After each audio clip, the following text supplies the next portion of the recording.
Hey guys, welcome back. So, in this video, let's get right into it for the most part. This video is an adult collectibles channel. There is adult language in it, not suitable for little kids. Okay, so let's get right into it. This model is a 1/32 scale special edition Japanese Zero. Now, it is I want to say an A6M2. So again, it's made by Mitsubishi, which I always, back in the late 80s, early 90s, I would always say that Mitsubishi, Toyota, Chevy, and Ford were always in war with each other, and basically never stopped. The reason being was because at that time, car wars. So racing and all that, way before now where it's really regulated and heavily regulated. Back then it was more loose, and a lot more people would race out in the streets being stupid.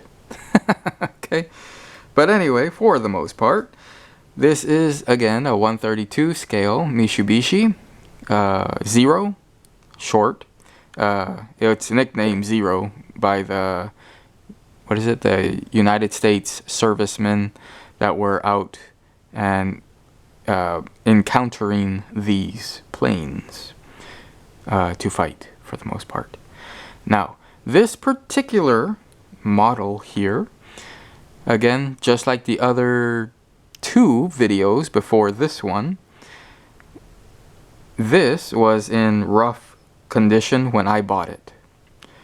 It was missing several things to it, but overall, right off the bat, what it is missing right now is the canopy that goes over here.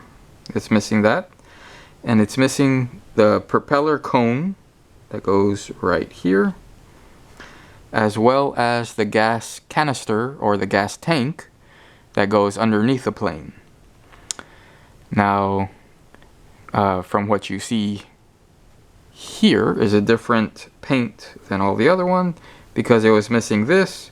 So I made this and I put it on and I painted it as close to the actual original paint that you see there. Now also I added a very thin wire that goes from here to the back of the fin right there, and for the most part the real ones do have that wire there. This 1/32 scale does not have this little wire that you see here, so I put that there. Overall, beautiful condition, minus of course everything that's missing and minus that wing that I put on. Overall, does not matter. If you are in the market to buy one of these brand new in the box, very highly detailed, I suggest that yes, you do buy it. I don't think you would be disappointed. Now again, everybody's different, and if you are really OCD about certain things, then don't take my word for it. Don't, hey, you told me to buy it. Hey, I'm happy with this. Again, it's missing the canopy, it's missing the nose cone, the gas tank, and one of the wings. I'm still happy with it. I really do love this fighter jet, or it's not really a jet, this fighter plane. So again, I really do enjoy having it displayed. Very nice. Let me get in close so that you can see more detail on the figure itself.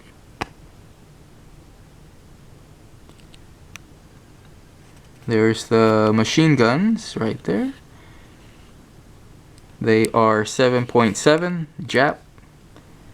Again, just like the Arisakas 7.7.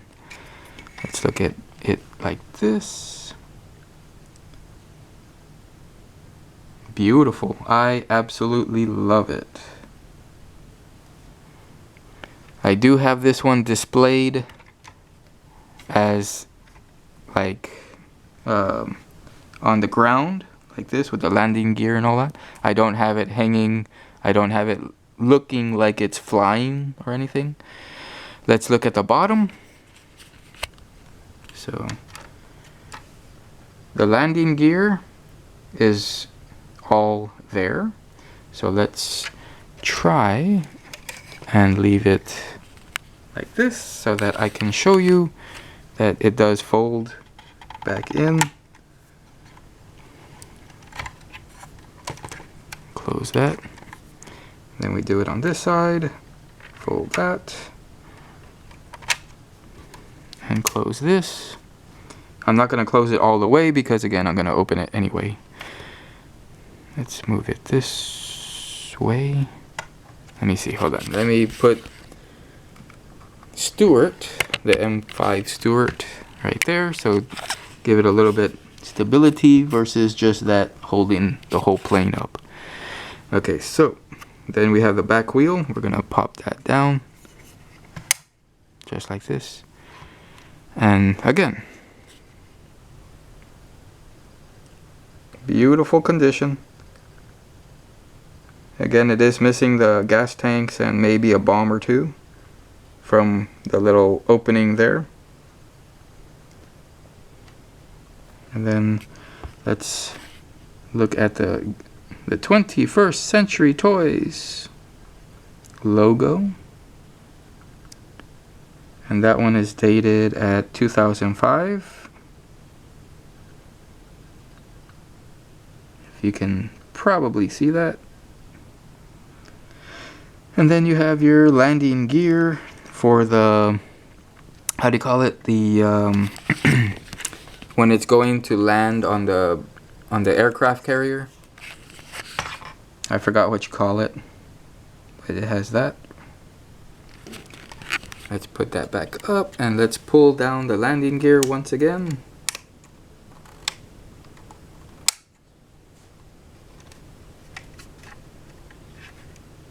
So yeah, I bought this from a flea market, and it was I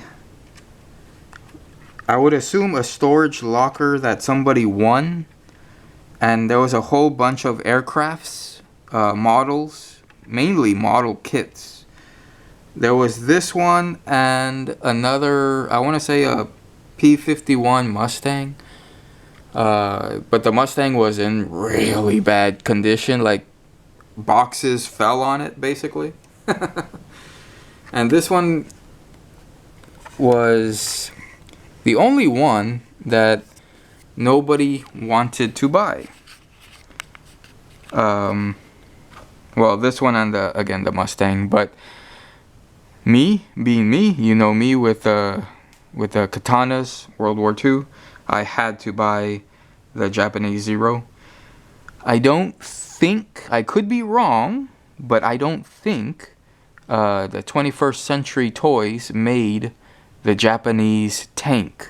I believe it's in Type 95. I could be wrong, but I don't think they made the tank. And if they did, I really do gotta get one so that I can compare with these other 132 scale. But as of this particular fighter jet, again, I keep calling it a jet. This fighter plane, I love it. It's freaking beautiful.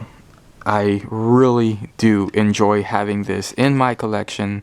Yes, it's missing things, but I honestly don't care. I really love it. Very nice. And if I do find any other ones, hell yes, I'm going to buy them. Within reason, of course. I'm not going to pay over 50 bucks for it, but if you want to know how much I paid for this one, it was $6. And again, you might say, oh, you overpaid because it's missing all this stuff. Yes, it is missing a lot of stuff, But I still think it was pretty good overall. Again, it still had the wings, it still had the figure inside, the propellers are still there. All the landing gear, again, is still there.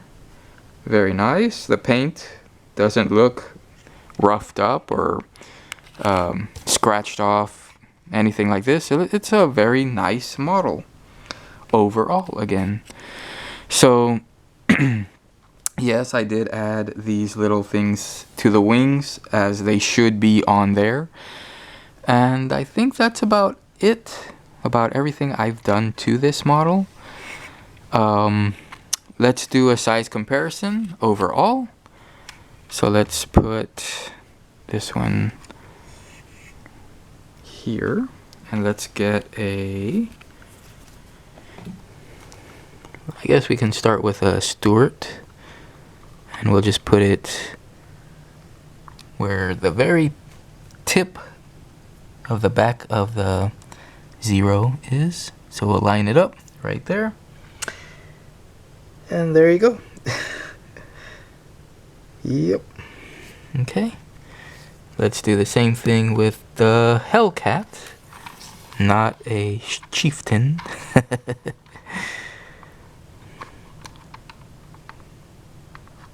So there's the Hellcat. And again, pretty good overall. These zeros overall are the ones that our Marine Corps, our Navy were quite scared, and not scared in a, how can I say? Not that they were scared, but they were concerned to come up against. The reason being was because, again, the zeros were lighter, faster, they flew higher. I mean, they were the best aircraft of the time. And again, there's people that will contradict and they will argue the point. But again, they were the best that the Japanese had. Now, I will say this.